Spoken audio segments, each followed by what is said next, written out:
Hello everyone, welcome to now है UPSC. कैसे हैं आप सभी लोग। तो आज इस क्लास में हम लोग स्टार्ट करेंगे राइज ऑफ मगध के साथ में। अभी तक हम लोग महाजनपद के बारे में देख चुके हैं, 16 महाजनपद का डिस्क्रिप्शन देख चुके हैं। विद दैट हमने सोर्सेज भी देख लिए हैं एंड एक ओवरऑल डिस्क्रिप्शन भी देख लिया है उस टाइम पीरियड की सोसाइटी का।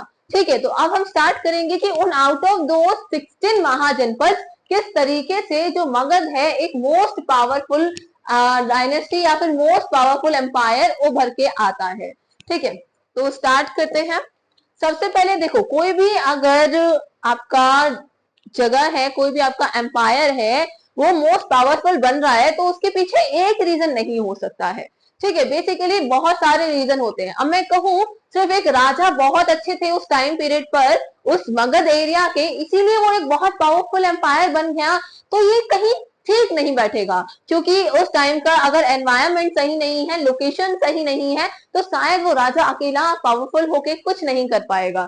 अगर मैं कहूँ कि कंडीशंस बहुत अच्छी है लेकिन राजा अच्छा नहीं है, तो वो राजा सारी कंडीशंस को भी स्पॉइल कर सकता है। तो ये सारी चीजें कलेक्टिवली जब मिलती हैं तब वो एम्पायर उभरता है। तो यही कुछ सीन है हमारे मगध के साथ में भी। क्या होता है कि उसको लोकेशन भी अच्छी मिलती है। ठीक है, वहां पे आपके मिनरल्स, आपका एग्रीकल्चर, आपका वाटर सोर्सेज, आपके ट्रांसपोर्ट सोर्सेज, सारी चीजें बहुत अच्छे से मिलती जाती हैं। एंड विद दीज रिसोर्सेज सबसे इंपॉर्टेंट जो है किंग्स जो हैं, एक बहुत ही अच्छे किंग्स जो हैं आपको हायरार्की में आपको लाइन से मिलते चलते हैं। ठीक है, तो देखना स्टार्ट करते हैं। सारे फैक्टर्स को देखेंगे, क्या ज्योग्राफिकल फैक्टर्स हैं, क्या पॉलिटिकल फैक्टर्स हैं, एग्रीकल्चर से रिलेटेड, मिनरल से related, each and everything we will cover. ठीक है, बहुत तरीके से बहुत एलेबोरेट फॉर्म में हम लोग सारी चीजें कवर करेंगे। ये ना ही सिर्फ आपके प्रीलिम्स के लिए इंपॉर्टेंट है, ये आपके मेंस के लिए भी उतना ही इंपॉर्टेंट है। एंड ऑलवेज रिमेंबर, ये कभी नहीं सोचना कि पहले प्रीलिम्स की तैयारी कर लेते हैं, वो क्रैक हो जाएगा तो मेंस की तैयारी करेंगे। No, this is not at all the right way. आपको साथ में ही मेंस की तैयारी करनी होगी एंड बिलीव रखना होगा अपने ऊपर that I will crack the prelims. ठीक है, चलो स्टार्ट करते हैं with the factors that led to the rise of Magad। ठीक है, तो out of the 4 powerful kingdom, तो हमें पता है जब हमने महाजनपद के बारे में पढ़ा था क्लास, तो हमने देखा था कि उस टाइम पीरियड में उनमें से सबसे ज्यादा 4 पावरफुल किंगडम्स थे। उनमें एक मगध था, then comes the Avanti, Vatsa and Koshalam. ठीक है, तो ये 3 और थे, ये मगध थे। ये 4 बहुत पावरफुल किंगडम आउट ऑफ दो 16 थे। ठीक है, तो ये 4 पावरफुल किंगडम में से भी मगध एम्पायर जो है एक प्रोमिनेंट वन उभर कर आता है। ठीक है, क्यों? अभी देखो, they entered into the 4 power conflict. 4 power conflict में एंटर करते हैं। 4 पावर कॉन्फ्लिक्ट इज व्हाट? अभी हमने 4 पावर्स के बारे में बात की। कौन कौन सी 4 पावर हैं आपकी? अवंती, वत्स, कोशाल एंड मगध।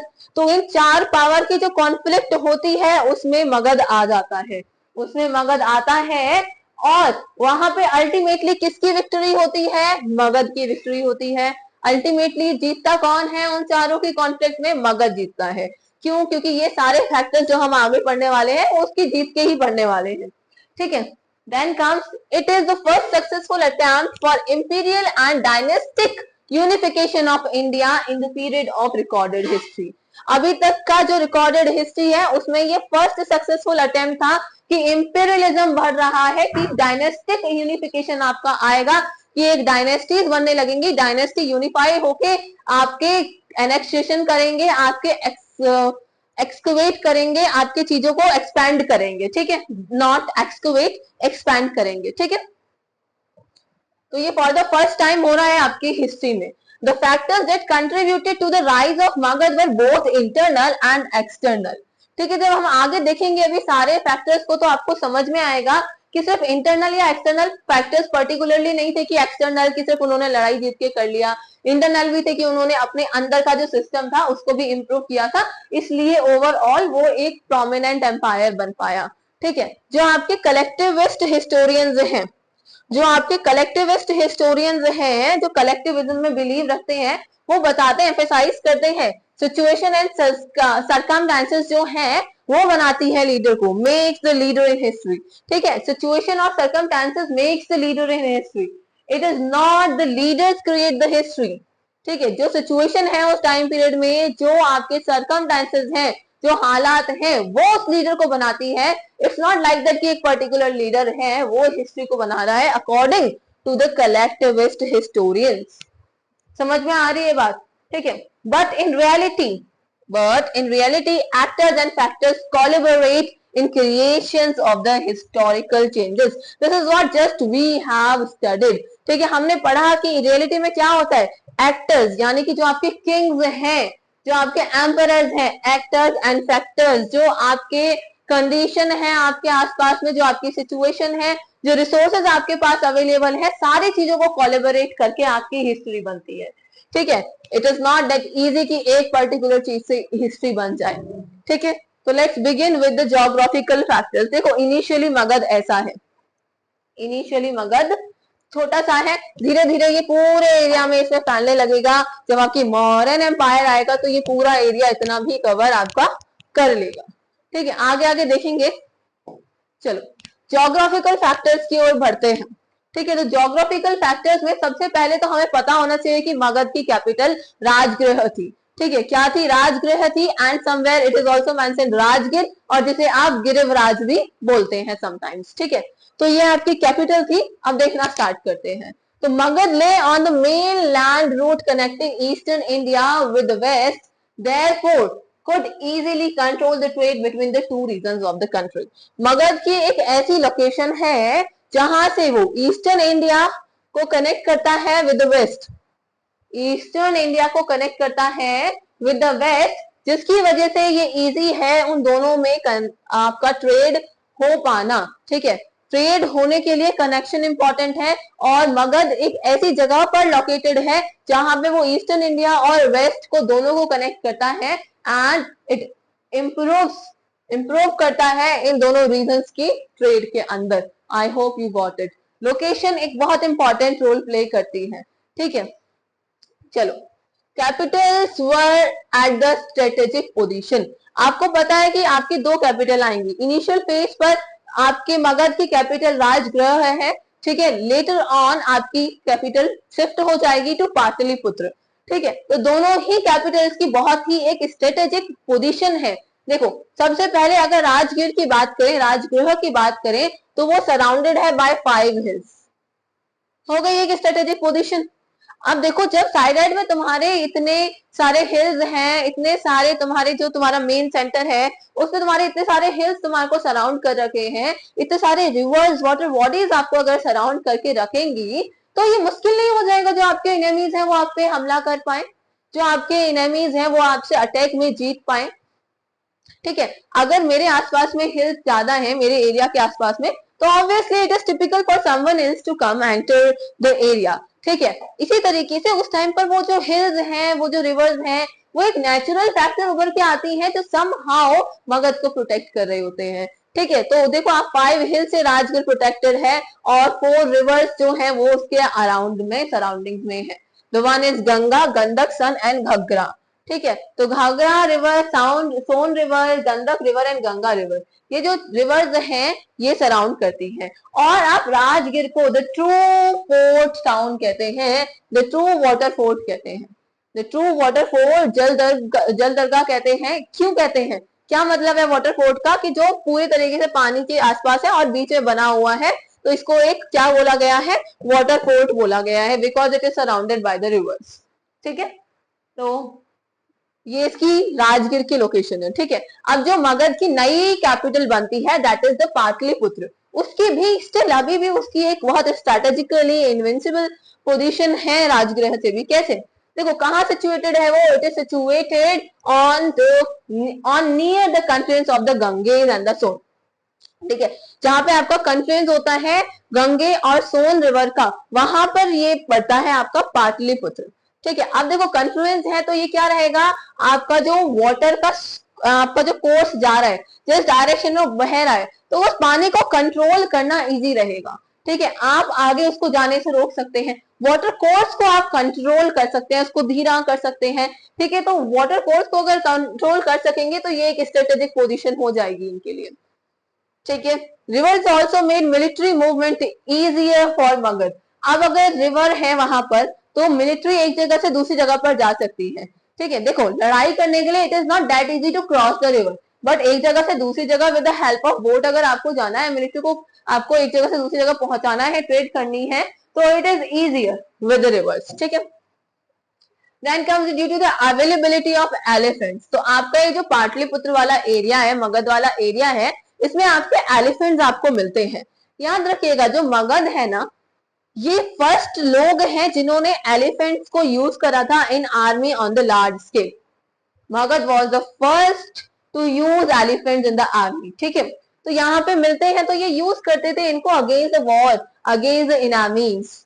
ठीक है, तो ये एक इंपॉर्टेंट फैक्टर हो गया इनके लिए। Then come these geographical advantages of Magध helped her to be aggressive against her neighbors.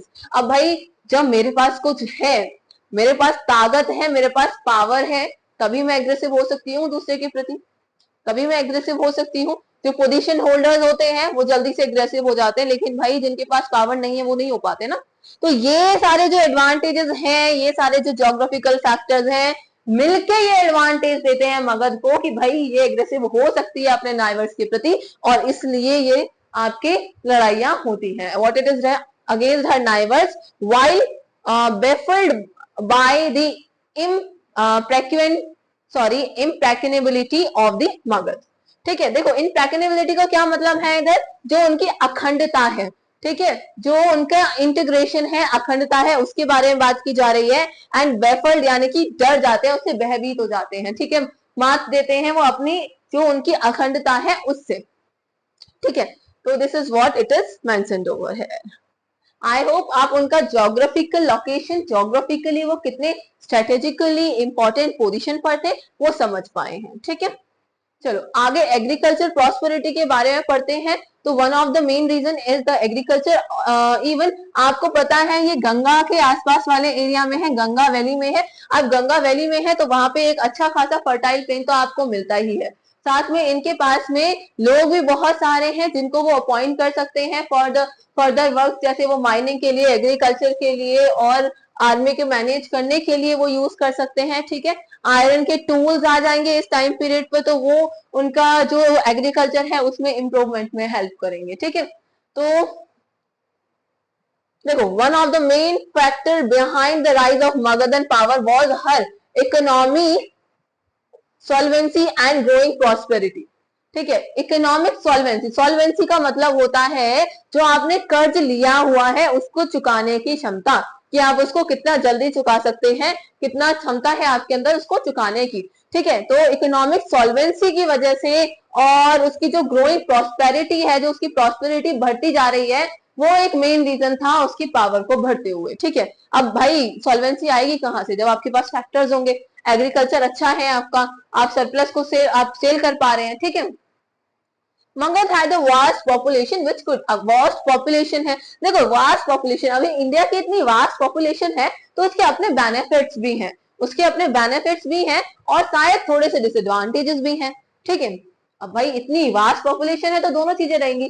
अब इधर जो उनकी वास्ट पॉपुलेशन है तो वो उसको एम्प्लॉय कर सकते हैं अपने एग्रीकल्चर के लिए, अपने माइनिंग के लिए, अपने मैनेज करने के लिए अपनी आर्मी को, तो इन सब के लिए वो एम्प्लॉय कर सकते हैं। ठीक है, जैसे कि आपने सुना होगा कि एरिस्टोटल इस तरीके से कह सकते हैं कि आपकी इतनी आपकी पॉपुलेशन होनी चाहिए जितनी आप मैनेज कर सके। पहला पॉइंट, जितनी आप मैनेज कर सके, जितनी आप अच्छे से रूल कर सके।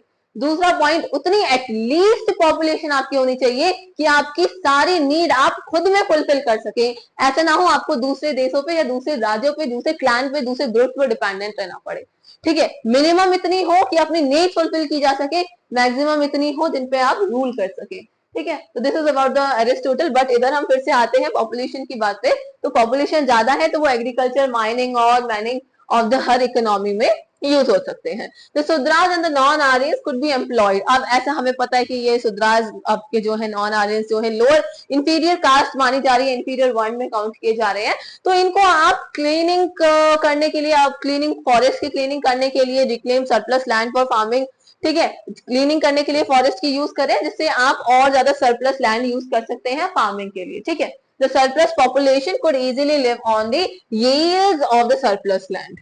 ठीक है, जो ज्यादा पॉपुलेशन हो गई है वो इजीली किस पे रह सकती है, जो ज्यादा सरप्लस यील्ड हो रही है, राइट। तो इस तरीके से ये मैनेजिंग चल रहा है इनका, ठीक है। The Magadha lands were very fertile due to its location between the Ganga and the Son. अब दो रिवर्स के बीच में अगर ये रहेंगे तो बहुत फर्टाइल तो होंगे ही, बिकॉज हमें पता है जो सेडिमेंट्स रिवर लेके आती है उससे जो सॉइल बनती है वो बहुत एक फर्टाइल सॉइल बनती है, राइट। तो ये हो गया एग्रीकल्चर के बारे में। अब इसके मिनरल रिसोर्सेज के बारे में बात करते हैं। तो ये जो राजगीर है ना, ये यहाँ पे काफी ज्यादा इंपॉर्टेंट आपका माइंस है, ठीक है। राजगीर माइंस जिन्हें हम जानते हैं, ठीक है। With the dawn of the iron age, जैसे जैसे आपकी आयरन एज आ रही थी, उभर रही थी, आयरन एक इंपॉर्टेंट मेटल बन जाता है इंप्लीमेंट्स के लिए, जैसे आपके वीपन्स भी यूज होते हैं, जैसे आपके एग्रीकल्चर के टूल्स भी रहते हैं, प्लोशेयर्स होते हैं, आपके वीपन्स होते हैं वॉर के लिए, ठीक है। अब Magadh had abundant iron supply, iron supply abundant है मगध के पास में, मेजर पॉइंट हो गया। कहां से है, from the Rajgir mines, Rajgir mines जो उसकी कैपिटल है वहीं पर माइंस है, ठीक है। बिसाइड्स मगध हैड, उसके अलावा आयरन माइंस आपने देखा वो है, उसके साथ में कॉपर माइंस भी हैं, यूजफुल है। Magadh could equip her vast economy, vast army with iron weapons and could sell the surplus iron to the states। देखो यहाँ से इकोनॉमी में, यहाँ से आपने अपनी वीपन्स बनाए, आर्मी को स्ट्रॉन्ग किया, यहाँ से आपने एग्रीकल्चर के लिए इक्विपमेंट्स बनाए, आपने अपने एग्रीकल्चर को एनहेंस किया, ठीक है। यहाँ से आपने सरप्लस आयरन को सेल किया, यहाँ से आपने अपनी इकोनॉमी भी स्ट्रॉन्ग की, ठीक है। देख रहे हो what are the multiple benefits, ठीक है। इकोनॉमी भी मजबूत हो रही है, एग्रीकल्चर भी मजबूत हो रहा है, आर्मी भी मजबूत हो रही है, ओवरऑल आपका डेवलपमेंट हो रहा है, right. Deep flowing with heavy iron flows was possible due to the easy supply of iron, ठीक है। तो जब इजी सप्लाई आयरन का होगा तो आयरन से तो आप दीजिए ज्यादा डिगिंग कर ही सकते हैं लैंड की, ठीक है। Iron mines were also available to Avanti, Avanti के पास, जैसे राजगीर के पास में थी, राजगीर कैपिटल है आपकी मगध की, अवंती भी एक चार जो पावरफुल हमने देखे किंगडम्स अभी, उनमें से एक है, ठीक है। तो अवंती के पास में भी आपकी आयरन माइंस है, ठीक है। तो इसीलिए जो अवंती है ये one of the most powerful competitor बनता है मगध का, ठीक है। पावरफुल कॉम्पिटिटर बनता है, one of the serious competitor बनता है आपका मगध का, ठीक है। तो I hope you got this. जल्दी जल्दी बढ़ते हैं ट्रेड फैक्टर की तरफ। अब देखो जब रिवर्स पास में है, आपके पास इतनी सारी सरप्लस चीजें हैं, तो ट्रेड तो अच्छा होगा ही। Magadha was situated on the land route connecting eastern India with the west, हमने पहले भी देखा था कि ईस्टर्न इंडिया और वेस्टर्न इंडिया को विद, ईस्टर्न इंडिया को विद वेस्ट कनेक्ट कर रहा है, ईस्टर्न इंडिया को विद वेस्ट कनेक्ट कर रहा है। The trade flowing over this route pass through Magadha, ठीक है। अब जो इस रूट से ट्रेड फ्लो कर रही है, देखो ईस्टर्न इंडिया को वेस्ट से कर, देखो आपको पता है ना मगध किस साइड में है, ईस्टर्न साइड में है, मगध किस साइड में है, ईस्टर्न साइड में है, ठीक है। और इसको वेस्ट से कनेक्ट कर रहा है, यानी कि ये जो आपका पाकिस्तान वाला साइड है आपका, जहाँ पे ये जो आपके गंधार और ये वाला रीजन है, ये वेस्ट वाला रीजन है आपका, इससे कनेक्ट कर रहा है, ठीक है। आपने इन दोनों को कनेक्ट करते हुए उत्तर पथ भी देखा है, ठीक है। हमने दक्षिण पथ और उत्तर पथ के बारे में पढ़ा था, तो वो भी देखा है। तो ये उस ही ट्रेड रूट पर है, उस ही ट्रेड रूट पर है कहीं ना कहीं, जिससे कि आपका ट्रेड में इंप्रूवमेंट हो रहा है, ठीक है। जो रिवर गंगा है वो हार्ट ऑफ द मगध से पास होती है, जो रिवर गंगा है वो हार्ट ऑफ द मगध से पास होती है, यानी कि बीच में से निकल रही है मगध के, ठीक है। अब जब बीच में से निकल रही है तो अच्छा खासा ट्रेड तो पॉसिबल हो ही पाएगा with the help of river, हो पाएगा ना, with the help of river तो पॉसिबल, ठीक है। आई होप आप कॉन्सेप्ट समझ रहे हैं, ठीक है। Move on. Magadh was linked up to the part of northern India right up to the Kashi and Banaras by the Ganga route. अब गंगा रूट से ऊपर काशी और बनारस तक लिंक है मगध, गंगा की मदद से कहां तक ट्रेड पॉसिबल हो पा रहा है, कहां तक कनेक्शन पॉसिबल हो पा रहा है, नॉर्थ में अगर बात करें तो काशी और बनारस तक हो पा रहा है, ठीक है। फ्रॉम प्रयागराज इलाहाबाद, जो प्रयागराज इलाहाबाद है, इलाहाबाद में क्या होता है आपका, गंगा और यमुना रिवर मिलती है, गंगा और यमुना रिवर कहां पर मिलती है, इलाहाबाद में मिलती है, ठीक है। तो Magadha could send the merchandise along the Yamuna up to the Delhi region.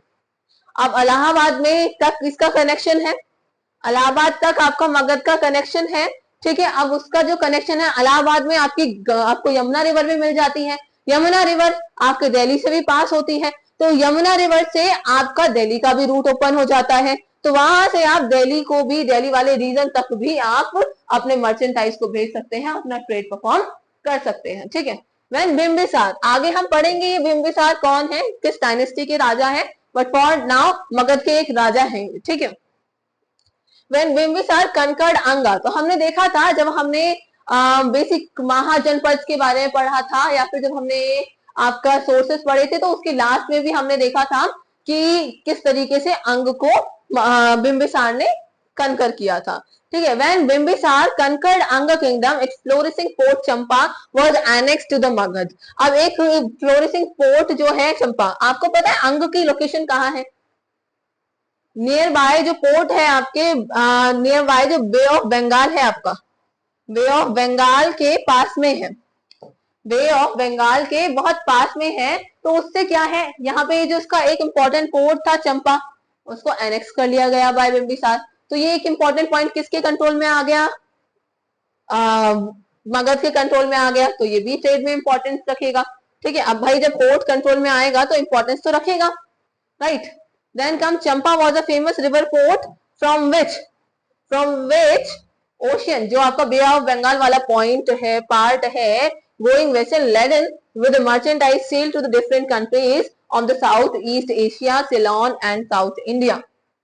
अब ये जो आपका चंपा पोर्ट है, ये आपका कहाँ पर है, बे ऑफ बंगाल पर है। यहाँ से आपके जो मर्चेंडाइज, आपका जो ट्रेड है, उसको आप कहाँ तक भेज सकते हैं, कहाँ तक सेल कर सकते हैं उन चीजों को, देखो उनको आप साउथ ईस्ट एशिया तक भी कर सकते हैं, साउथ ईस्ट, साउथ में ईस्ट एशिया में भी कर सकते हैं, ठीक है। देन आप इनको सिलोन, सिलोन यानी कि श्रीलंका की बात हो रही है, पहले श्रीलंका को सिलोन बोला जाता था, ठीक है।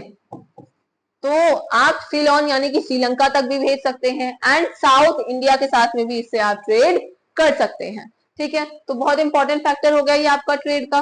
मूव करते हैं आगे, पॉलिटिकल फैक्टर। तो पॉलिटिकल फैक्टर में तो ओवरऑल आपके किंग्स ही आने वाले हैं, ऐसे किंग्स थे, पावरफुल किंग्स की एक लाइन रहती है आपके पास पूरी, ठीक है। The rivalry among the big monarchies prevented their alliances against Magadha, ठीक है। अब देखो अगर ऐसा हो जाता कि जो बाकी सारे महाजनपद है वो अलायंस बना के मगध के अगेंस्ट आ जाते, मुश्किल तो हो जाता, लेकिन जब उनके बीच में ही खुद की राइवलरीज चल रही थी, तो वो अलायंसेस कैसे बनाते मगध के लिए, नहीं बना पाए। तो इसने क्या किया, प्रिवेंट किया मगध को, बिल्कुल किया, ठीक है। The geographical and the natural barriers, अब आपको पता ही है किस तरीके से नेचर मगध का सपोर्ट कर रहा था। तो उसके पास रिवर्स भी थी, माउंटेन्स भी थे, जंगल्स भी थे, जो क्या कर रहा था, prevented the fostering of a United resistance movement against Magadha, ठीक है। तो इसने भी जो यूनाइटेड मूवमेंट हो सकता था अगेंस्ट मगध, उसको रोका, राइट। तो next, the unbroken chain of very able and extra ordinary monarchs, ठीक है। एक ऐसी चेन मोनार्क्स की जो बहुत एक्स्ट्रा ऑर्डिनरी है और जो बहुत एबल है, ऐसे किंग्स आपके, ऐसे मोनार्क्स आपके लगातार आते हैं, ascended the Magadhan throne, Magadhan throne को उन्होंने असेंड किया, ठीक है। तो उससे क्या रहता है कि आपकी जो डायनेस्टी, आपकी जो आएंगी इंपॉर्टेंट डायनेस्टीज आएंगी आपकी, वो काफी अच्छे से रोल प्ले करेंगी, बहुत एक्स्ट्रा ऑर्डिनरी उनमें मोनार्क्स हैं, वो ज्यादा से ज्यादा एनेक्सेशन करेंगी फिर, ठीक है, एक्सपैंड करेंगे अपनी टेरिटरी को, राइट। जैसे इनमें आपके नाम दिए गए हैं, शिशुनाग, बिंबिसार, अजातशत्रु, महापद्मनंदा, आगे आएंगे आपके चंद्रगुप्त, इनके आगे फिर आपको बिंदुसार एंड आपके अशोका भी देखने को मिलेंगे, ठीक है। तो ये सब इनके इंपॉर्टेंट फैक्टर्स में आते हैं, ठीक है। रोल ऑफ फॉरेन इन्वेजन, अब देखो जब फॉरेन इन्वेजन हो रहा था, ठीक है, अकेमेडियन आपका इन्वेजन हो रहा था 6th सेंचुरी आसपास में, आपका मैकेडोनियंस का इन्वेजन हो रहा था 4th सेंचुरी बीसी के आसपास में। तो ये जो आपके इन्वेजन हो रहे थे, इनके अगेंस्ट में अगर आपको इंडिया को प्रिवेंट करना है, तो एक पावरफुल, एक सेंट्रल पावरफुल किंगडम आपको चाहिए रहेगा, तभी आप कर सकते हैं। तो ये वाले चीज ने भी आपके मगध को हेल्प करी, ठीक है। सच consciousness certainly worked behind the rise of Magadhan imperialism and prepared the country to submit to the Magadhan hegemony, ठीक है। क्योंकि इस टाइम पे स्मॉलर किंगडम्स तो अपने आप वैसे भी नहीं टिक पाते, अगर फॉरेन इन्वेजन होता तो। अगर एक स्ट्रॉन्ग पूरा इंडिया को अगर सेव करना है, तो एक सेंट्रल आइडिया अगर रहेगा, सेंट्रल किंगडम अगर रहेगा, तो शायद बच सकता था इन इन्वेजन से, मैकेडोनियन और अकेमेडियन से, ठीक है। तो इसीलिए ये इसकी वजह से भी मगध हेजेमनी आई। ठीक है, moving on to the last I think cultural factor. ठीक है, तो कल्चरल फैक्टर हमें पता ही है कि आपके उधर नॉन आर्यंस भी थे, आर्यंस भी थे, आपके उधर सारे अपोजिट कल्चर से मिलते थे, नॉन आर्यंस आर्यंस के। ठीक है, आपको टीचिंग्स ऑफ महावीरा बुद्धा दोनों की टीचिंग्स भी उधर मिलती हैं। ठीक है, आपके इनिशियल अगर जो मगध वाला फेज रहेगा, जो आपका इनिशियल डायनेस्टी, आपके जो हर बिंबिसार अजात शत्रु आएंगे, इनके कंटेम्पररी रहेंगे ये महावीरा और बुद्धा। ठीक है, unorthodox character of the Magadhan society. Unorthodox, Orthodox क्या होता है? जिसमें आप जो आपके रीति रिवाज है, जो आपके रिचुअल्स हैं, उनको एकदम आपने सोच लिया कि आप इनको नहीं बदलेंगे। ठीक है, जिसमें आपके जो पुराने रिवाज हैं आप उनको ना बदलने की कसम खा लेते हैं, इस तरीके से कुछ। ठीक है, तो अनऑर्थोडॉक्स कि आपका चेंजिंग नेचर है, आप चेंजेस को एक्सेप्ट कर रहे हैं। ठीक है, Magadhan society. Recently, Versailles it demonstrated a great enthusiasm for the expansion that the kingdoms that had been brought under the Vedic influence earlier. तो मतलब ये बताया गया है वेदिसाइज किया गया है उसको भी, मतलब वेदिक्स में भी ये कहीं ना कहीं आपको मेंशन होता हुआ मिलेगा कि जो एंथुसियाज्म था उनका एक्सपेंशन के लिए वो बहुत ज्यादा था, and that's why it led to the expansion. ठीक है, अब यहाँ हम फाइनली आ जाते हैं कि मगध में कौन कौन सी डायनेस्टीज आते हैं, कौन कौन से रूलर्स रूल करते हैं। हमने फैक्टर्स देख लिए, ओवरऑल फैक्टर्स देख लिए, किस तरीके से मगध का राइज होता है। तो बेसिकली सबसे पहली जो डायनेस्टी आपकी बताई जाती है वो हरियंका डायनेस्टी बताई जाती है, लेकिन आप कहीं कहीं देखेंगे कि आपको सबसे पहली डायनेस्टी जो बताई गई है वो बृहद्रथ डायनेस्टी बताई गई है, बृहद्रथ डायनेस्टी बताई गई है। ठीक है, और ऐसा माना जाता है कि ये डायनेस्टी बहुत पुराने टाइम से भी रूल कर रही थी इस एरिया में लगभग। ठीक है, तो ये सबसे पुरानी डायनेस्टी इस टाइम की मानी जाती है। एंड इसके जो मेन सबसे इंपॉर्टेंट राजा हुआ करते थे वो जरासंध हुआ करते थे। तो इससे कई रिलेशन जो है ना आपको महाभारत एपिक में बहुत ज्यादा देखने को मिलता है। तो बेसिकली इस डायनेस्टी बृहद्रथ डायनेस्टी के जो हमें एविडेंसेस या फिर जो इनके बारे में हमें पता चलता है वो महाभारत और पुराण से ही हमें पता चलता है। ठीक है, तो उन्हीं के बेसिस पर ये डायनेस्टी हरियंका से भी पहली डायनेस्टी थी, हरियंका से भी पहली डायनेस्टी थी, बट इट इज डाउटफुल। ठीक है, एक आइडिया होना चाहिए, वो आइडिया यही है आपका कि इसके जो मेन राजा थे वो जरासंध थे, जिनकी अच्छी खासी राइवलरी थी, मतलब अच्छी खासी लड़ाई थी विद पांडव्स। ठीक है, पांडव्स के साथ में उनकी अच्छी खासी लड़ाई थी। अगर आपने महाभारत का कोई एपिसोड या फिर आप सीरीज कुछ देखे हैं या फिर आपने बुक पढ़ी है या कुछ जाना है तो आपने जरासंध का नाम सुना होगा। ठीक है, तो वहां पे आपने पता होगा आपको कि उनकी राइवलरी थी अच्छी खासी पांडव के साथ में। ठीक है, तो वहां से राइवलरी भी थी और बृहदत्त के मेन किंग भी थे वो, और इनके बारे में हमें महाभारत और कुरान से बेसिकली पता लगता है।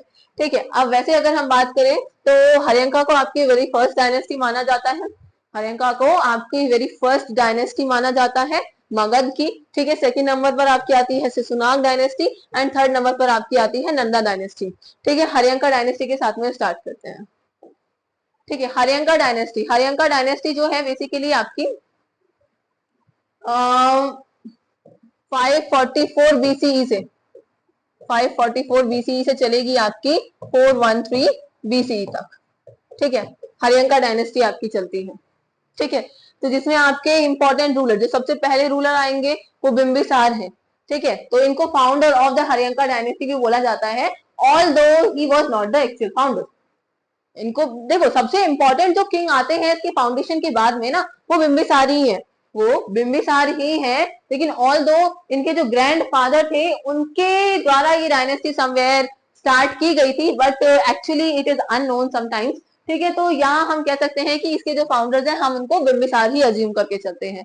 ठीक है, तो जो उनके प्रोमिनेंट किंग फर्स्ट हैं वो बिंबिसार हैं, देन उनके बेटे हैं अजात शत्रु, देन कम्स दी उदय भद्र जिनको हम उदायीन भी बोलते हैं, जिनको हम उदायीन भी बोलते हैं।